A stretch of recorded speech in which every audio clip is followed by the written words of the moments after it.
Welcome to the 16th episode of the Clive Bird Experiment. In this week's episode, we're going to discuss what is the Clive Bird Experiment, and we're going to take a look at creating a self-development plan that is specific to your unique requirements. And lastly, we're going to finish the show off by discussing retirement and what are your requirements for retirement and what should you be doing to allow you to retire. So without further ado, let's begin with what is the Clive Bird Experiment. So first of all, why I started the Clive Bird Experiment. We are often faced various challenges and obstacles that can make us feel discouraged and defeated. We may compare ourselves to others, feeling as though we are not measuring up to their accomplishments and success. But I'm here to tell you that your life journey is your own, and the only competition that matters is the one with yourself. Each of us has a unique path in our life, with our own strengths, weaknesses, and opportunities. We may look to others for inspiration and guidance, but we should never judge ourselves based on their success, based on their achievements or setbacks. Our only true competition is with ourselves, as we strive to be better than we were yesterday.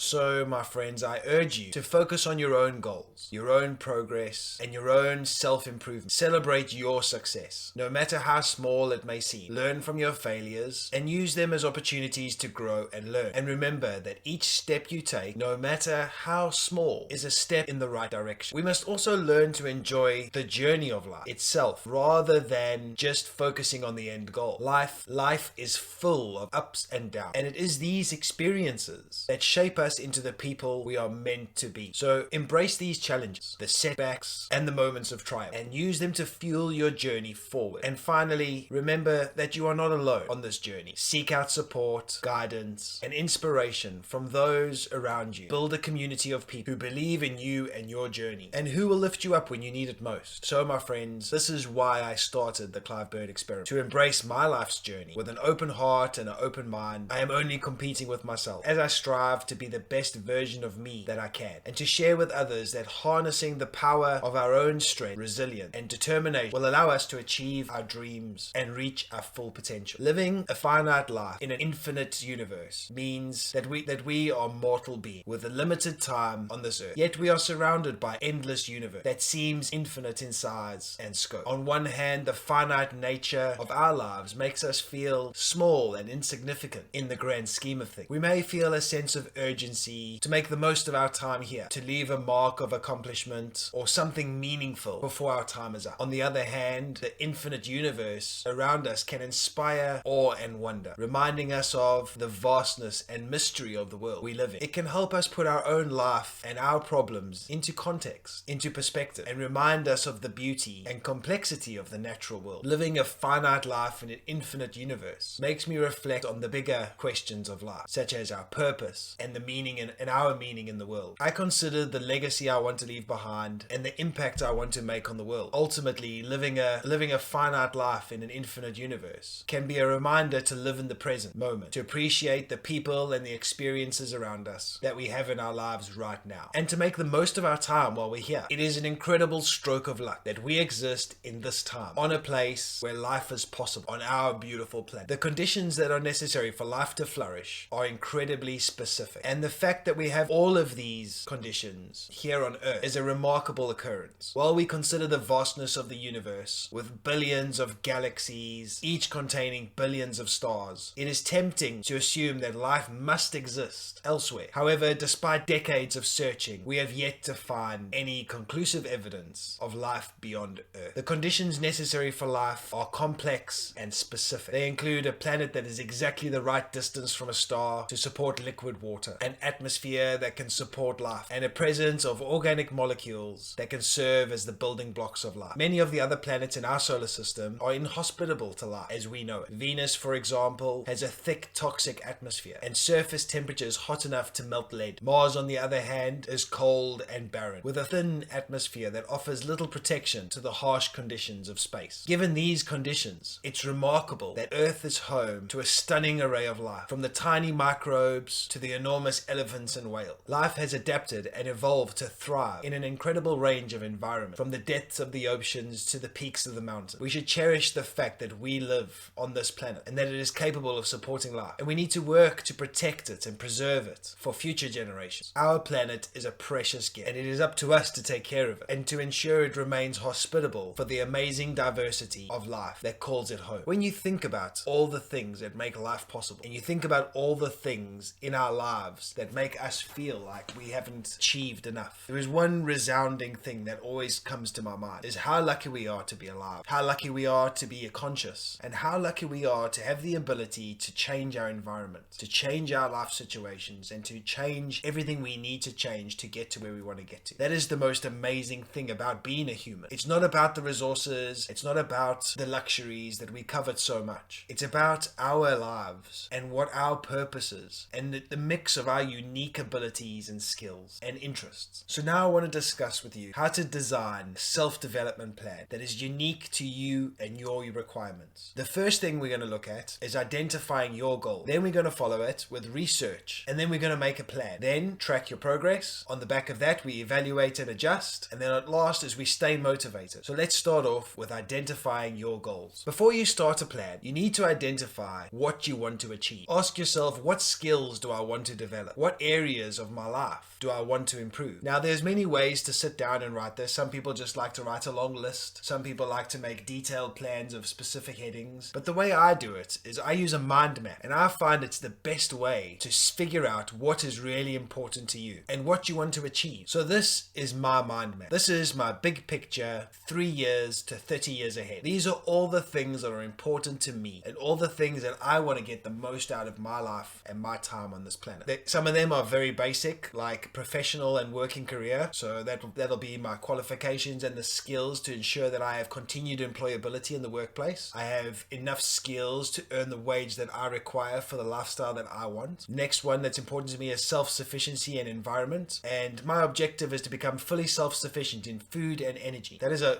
long-term dream. At the moment, I have a small 250 square meter allotment where I grow various fruits and vegetables, and I have a few chickens. And I learn how to grow with the seasons and build my skills to be able to one day have a bigger piece of land and actually grow all the food that my family needs. That is the dream. The allotment is the first step. The dream is to get there. Then you have creativity. For me, creativity is something I've always massively lacked. And it's the main reason why I started making these videos. Sitting down and writing a script, planning it out, doing the editing, and learning new skills are all part of developing this creativity side, which I feel like I'm lacking. Mental health. We all have issues from time to time with our mental health. And my main focus is to make sure I know how to read my thoughts and how to gauge my problem. And rather than running away from them, I embrace them and I focus on solving these issues. I have my physical well-being, and for me, physicality is all about longevity. It's keeping my meat suit, my body is in good physical condition as I can, so that I can play my finite game as long as possible. I have no intention of retiring at 68. I have no intention of retiring at 78. In fact, I have no intention of retiring at 88. I want to keep going and keep living the life that I've built for as long as I possibly can. I want to do the things that interest me, and I want to build the life that I want. And that means my body needs to be able to look after me so that I can continue my work. Financial planning, everybody needs to have a financial plan. Financial planning is one of the cornerstones of life as we live it today. At some point in our life, we are going to have to retire, and we're not going to be able to earn an income. And we need to prepare for that. We need to prepare enough money to make sure that when those times come, we're okay. But at the same time, throughout our life, we need to plan where to put our resources for the most gain. Is it buying a house? Is it not buying a new car, buying a second-hand car? Is it worth doing the DIY in your house rather than getting somebody in so you can save money? These are all the steps, and these are all part of your financial plan. You need to identify what's important to you and where you want to get to. Then you need to ascertain your financial reserve and make a plan on what you can actually achieve. And then we move on to a charity. So I have a dream of opening a charity. I have a disabled son who's going to need care and looking after his entire life. And as a parent, as many parents of disabled children, the thing you worry about the most is, when I'm gone, who is going to look after this child? Who is going to make sure this child is okay? Who is going to make sure this person is okay? And I think it's important for parents to have a certain element of control. And my dream and my ambition is to build a charity that ensures that the children of these parents that pass away will be cared for to the best of their ability. Then the last section on the right hand side, and then the last one on the right hand side, is change the things I hate about my life. If there's something that you hate about your life, it might be a situation, it might be a neighborhood you live in, it might be the fact that your family puts you down all the time, it might be the fact that your friends don't get you. You need to identify the things that you hate about your life, and then you need to make a plan on how to change them. And sometimes it can be very, very painful, but you have to go through the steps to find out where you want to get in life. And you got to find out there's something that you hate and it's making you miserable. You need to get it out. Sometimes you might not be able to get it out for some time. Let's say you've crippled yourself with a massive amount of debt and you can't do anything. You can't do the things you want to do because you have so much debt. You need to take a step back and accept that you've made these mistakes, and you need to focus on paying off your debt. And then you need to do whatever you can to achieve your goal without spending any money. That could be just trawling the internet, going to the library and reading books, doing freelance volunteering work when you've got spare time, whatever you need to do to get to where you want to get to. But don't just say, oh,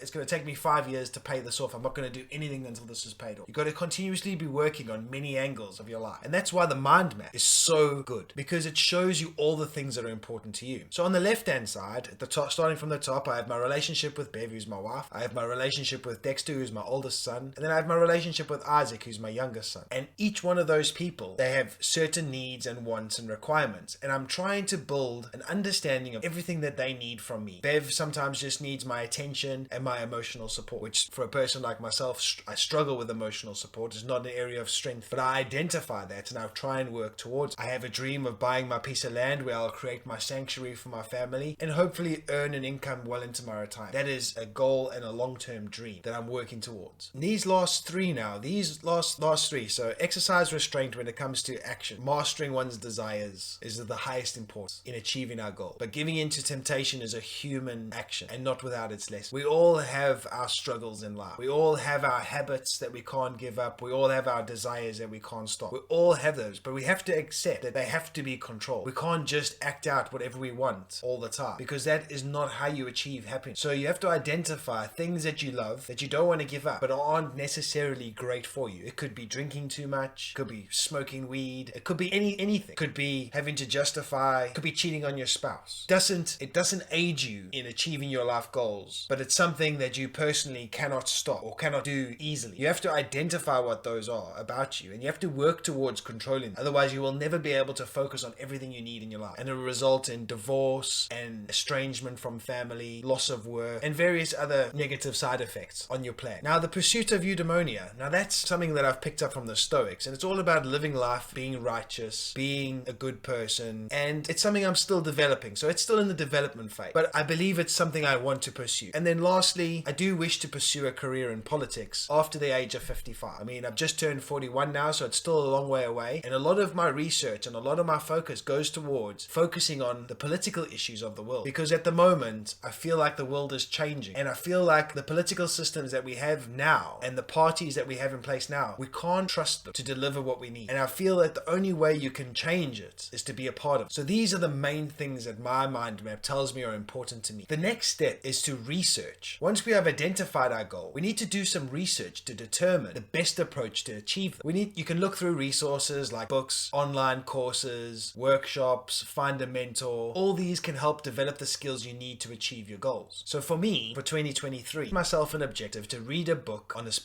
topics, to read a book every week on topics that'll help me achieve my objective. And I use the knowledge that I get from those books to set my direction. And then I share what I've learned from those books in a creative manner as possible. But why read a book a week? Reading a book a week improves your research skill. Reading books on particular subjects have helped me gain deeper understanding of the specific requirements to achieve each goal. I take notes on the important concepts, ideas and quotes. I look for patterns and connections between different sources. I then use my notes to create my weekly podcast, sharing the information I've gathered and reaffirming the knowledge and locking it in. Again, by focusing on creating my podcast every week, I'm practicing my delivery skills.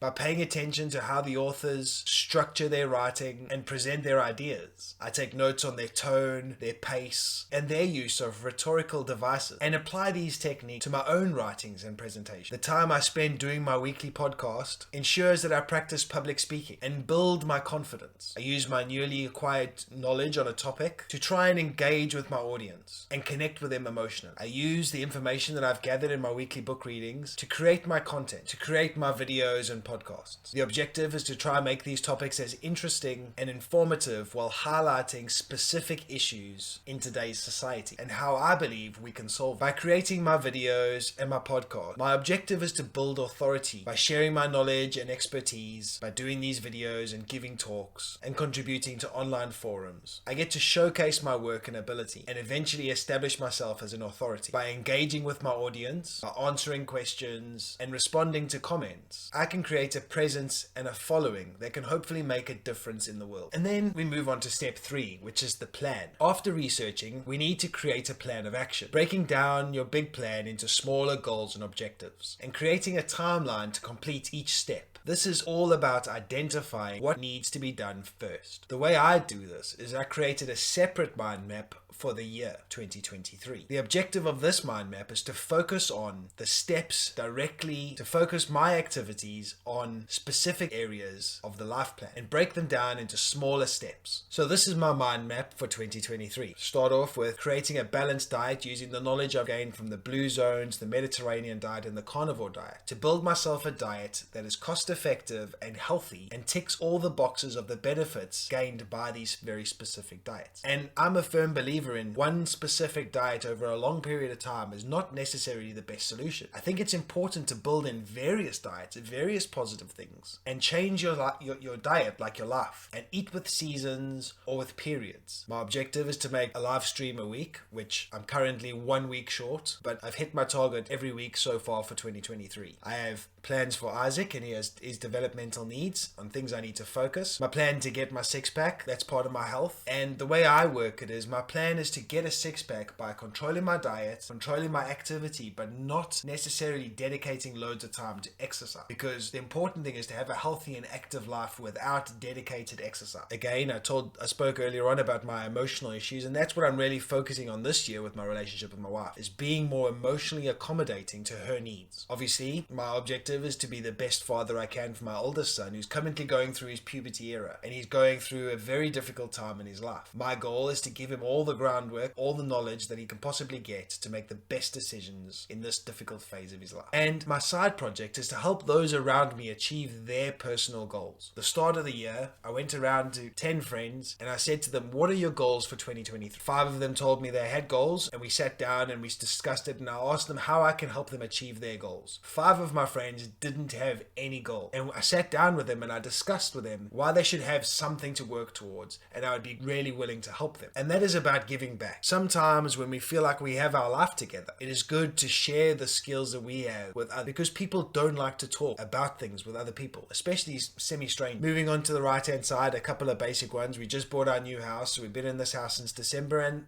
constantly every month there's different things that I have to do to make this house a home. And I have a list and I just work through it. Reduce my debt. I think everybody has that on their list every year, is to continuously reduce their debt and not take on any more. Meditate every day. Meditation is one of those key important things that really help you align your mind with the world around you. Then there's grow food, more food than I've ever done before. This year is set to be a fantastic year for growing. It's started off a bit slow, but with dedication and focus and trying to keep up with the weeds. This year I feel like I could produce more vegetables than I did the last 3 years. And then the last one is read 52 books in a year, 1 book a week. And this is one that is currently ahead of schedule. So that's my mind map for 2023, and how I've broken it down, the big picture items, to more specific steps that I can focus on. And then the next step is we have to track our progress. Keeping track of our progress by regularly reviewing our goals and tracking our progress will ensure that we know exactly where we are, what areas we need to refocus on, and what areas we can improve on. Now back to my 2023 plan. So what I've done is, you can see it's color coded. So orange is on track, meeting expectation. The green with the colored in square means I've achieved the objective and maybe done better than expected. The green circle means I'm achieving the objective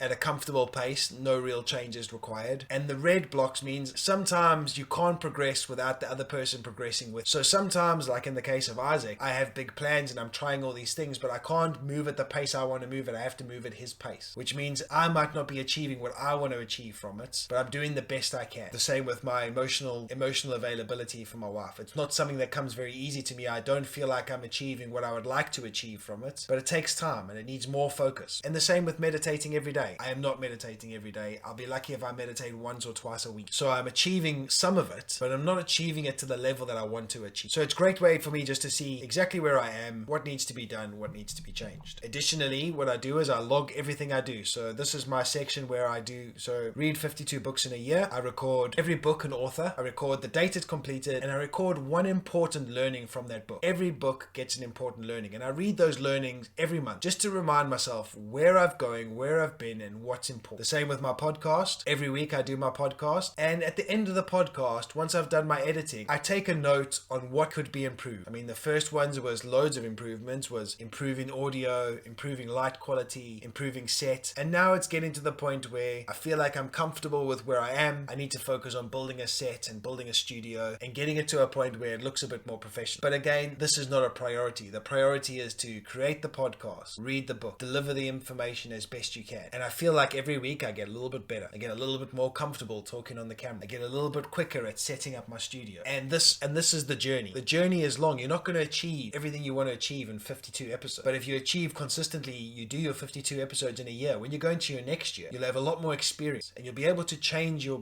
model slightly. But you have to give it time. So you have to give yourself time. There's loads of things I would like to change, loads of different types of videos I'd like to make. But it's all about time and achieving your objective. And then it's about tracking your performance. So on my Get a Six Pack, so every month I've written down my weight and where my weight's gone down to. I've changed certain things. I started intermittent fasting. I stopped consuming alcohol during the week. I chose to start eating mostly only whole foods. I started doing push-ups every day. I started on 15 at a time and I'm now up to 25. I cut out flour and refined sugars from my diet, and now at the moment I'm going through the carnivore diet, and I try different things and I record my progress. And you can see by the photos from January on the right hand side to the 1st of April on the left hand side, there has been a considerable amount of improvement in my body shape. And again, this is without exercise. The main focus is not going to spend 40 minutes in a gym. It's about integrating a little bit of exercise, good nutrition and good health into your daily routine and getting the best results. And then once we've evaluated and once we've tracked our progress, it's time to evaluate and adjust. And if we evaluate and adjust regularly, we can adjust our plan as needed. But we need to be mindful that sometimes things don't work the way you want them to work straight away. And sometimes requires a little bit of time of treading against water to get to where you want to get to. Because this journey, sometimes you think you know the next logical step, but you don't. And sometimes something happens or changes happen and you have to rethink what you want to do. Or you might learn something and go, hang on a minute, I need to try this out because this has changed my whole outlook on diet or my whole outlook on nutrition or my whole outlook on planning for my retirement. With knowledge comes great responsibility, and you have to use that knowledge that you've learned from various activities and use it to make things better. And then lastly, it's stay motivated.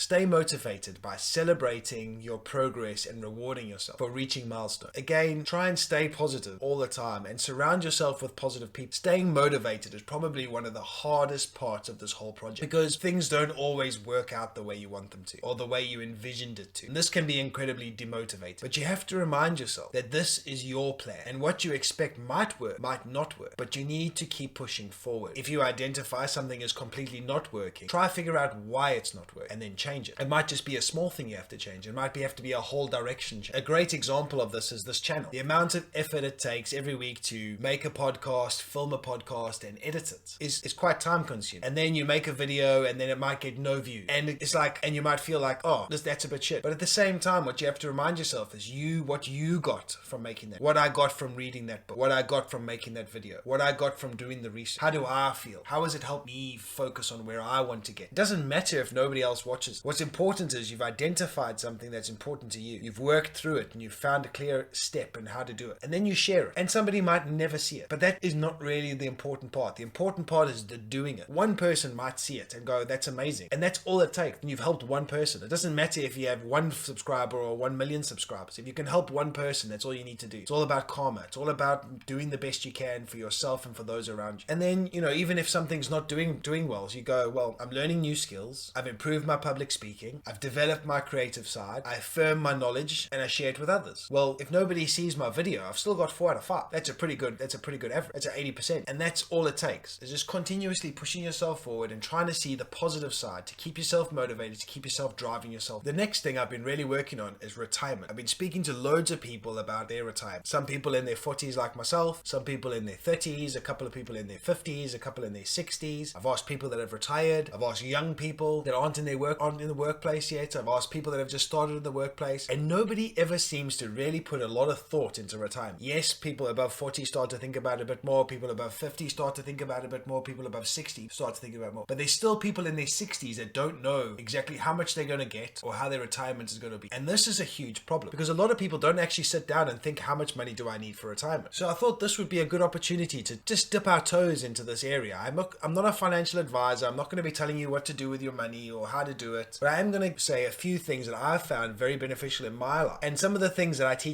continuously teach my son, so that he starts off his life in the best possible way. So the first question is, how much do we need to retire? So judging from this slide here, we can see I've got 3 columns: a minimum, a moderate, and a comfortable retirement. Now, this point now, if you're in your 60s and you haven't planned it all, you need to be making sure you get at least the minimum. If you can go a bit further and you can get yourself into a moderate, great, you change your savings plan and you change everything and you get yourself to there. If you're in your 40s and you're currently hitting a minimum, but you really want to get to a comfortable, you need to really change the way you live your life and start investing more money. But there's things that you've got to think about. So according to this, and I pulled this off a retirement website, it seems pretty good and it seems to tie in with my budget. So a single person for a minimum retirement needs 12,800 a year. Now, if you live in the UK at the moment, I think the national tier 1 pension is something like 10 grand. So you only really need to acquire an extra 2,800 a year to have the minimum retirement, which is nothing. So again, the positive thing about living in the UK is you kind of meet the minimum standard without any hard work. As long as you work, pay your national insurance, you'll have your minimum standard, no problem. But when you look at what you can actually have on the minimum standard, you can't run a car. You get to have a 1-week holiday and a weekend in the UK. You don't get to travel. You have £500 for clothing and footwear a year. It's not very much. So then you go on to the moderate, 23,000 a year. Now again, you get 10,000 from the government. You only really need to acquire another 13,000 a year. Now that seems a bit more viable. You look at your food pays a week. You can go up to £75 a week on food, but I don't know if anybody else lives in the real world right now. £75 a week on food seems very, very cheap. You know, you can run a 3-year-old car for 10 years on a moderate amount of money. You can have 2-week holiday in Europe and a weekend away. It seems like a comfortable life. And if there's 2 of you, a husband and a wife, or a wife and a wife, or a husband and a husband, whichever way you want to look at it, it could be a very comfortable retirement if you both had a moderate income. And then there's the comfortable income, anything over 37,000, which is the target most people want to be in. You want to be comfortable when you retire. You want to get a new car every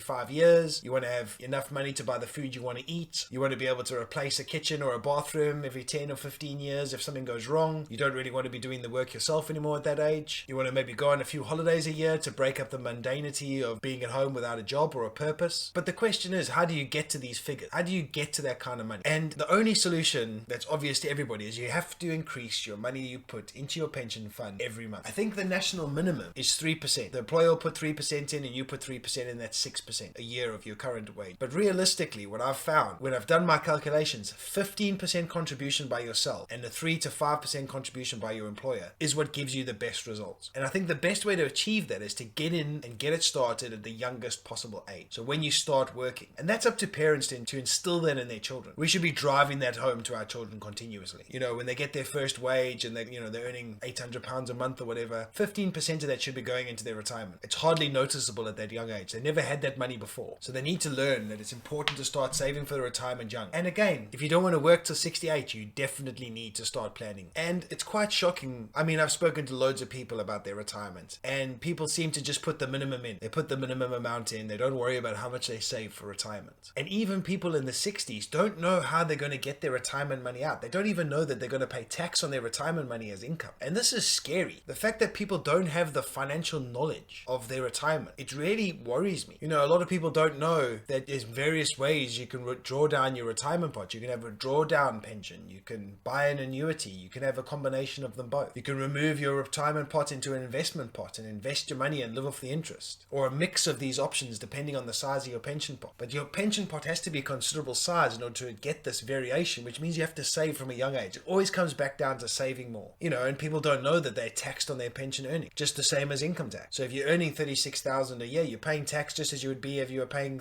36,000 a year of a normal job. I feel there's a lot of willful ignorance when it comes to retirement, because a lot of people are like, well, I'm not planning on being here a long time. I'll probably live up to 75. I like to drink. I like to smoke. I like to do whatever. You know, I'm not planning for retirement. And then those people live to 100 and really battle for the last 30 years of them. And I think if anything, we want to battle when we're young. We want to struggle when we're young. We don't want to battle and struggle when we're older. And this is the point now that I'm trying to drive ahead, is think about this stuff when we're young, so we don't have to worry when we're old. You know, if you start really preparing for your retirement in your 20s, that's a huge amount of compound interest. That's a huge amount of growth over the decades. That'll ensure that you have a great quality retirement, where you'll be able to do the things that you want to do. If you look after your body, you're going to be just as physically active at 70 as you are at 50. And then everybody I discussed with wants to retire early. Everybody said 55. I want to retire at 55. And when I asked them how much money they had in their pots, obviously I didn't ask for specifics. I was just asking, you know, what's your expectations of earnings at 55? Nobody could answer me. They said, oh, I haven't really looked. I just laughed and I said, it's pretty clear that you will not be retiring at 55 if you have no idea the size of your pension pot, because it means you're not planning for it. But unfortunately, the solutions are very, very simple, but they take time. We need to educate our children and encourage them to start investing in their retirement as young as possible, and a considerable percentage. 15% for me is the minimum of what we should be putting into our retirement. Secondly, we need to think about generational wealth. And this is the responsibility for people like me who are parents, slightly older, the successful previous generation, is we need to figure out the most cost-effective and tax-effective way of making sure our children benefit from our wealth. And again, I'm not an accountant or a financial advisor. I'm only really just looking into this stuff now at this point in my life as well. But by creating assets and trust funds that we can pass on to our children, the trust fund might purely just be to pay for their education and their children's education and their children's children. Or it might be, if you're successful enough, might be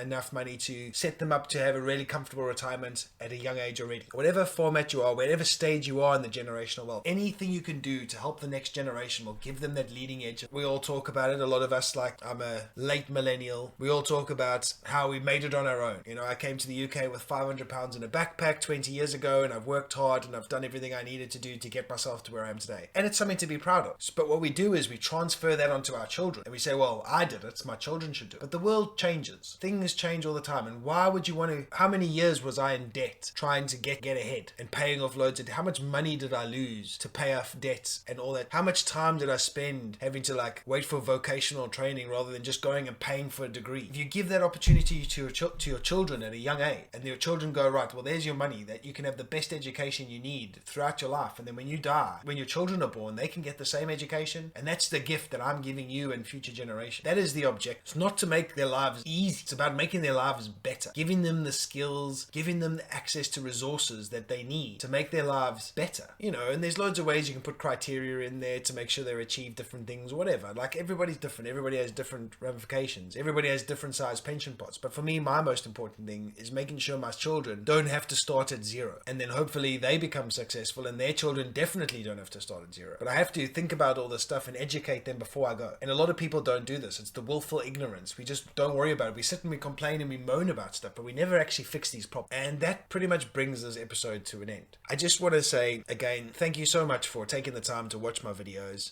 It's a great journey so far, and I'm continuously trying to develop my skills, improve my life, my family's life, and the lives of those people around me on my quest to make the world a better place. So till next time, take care.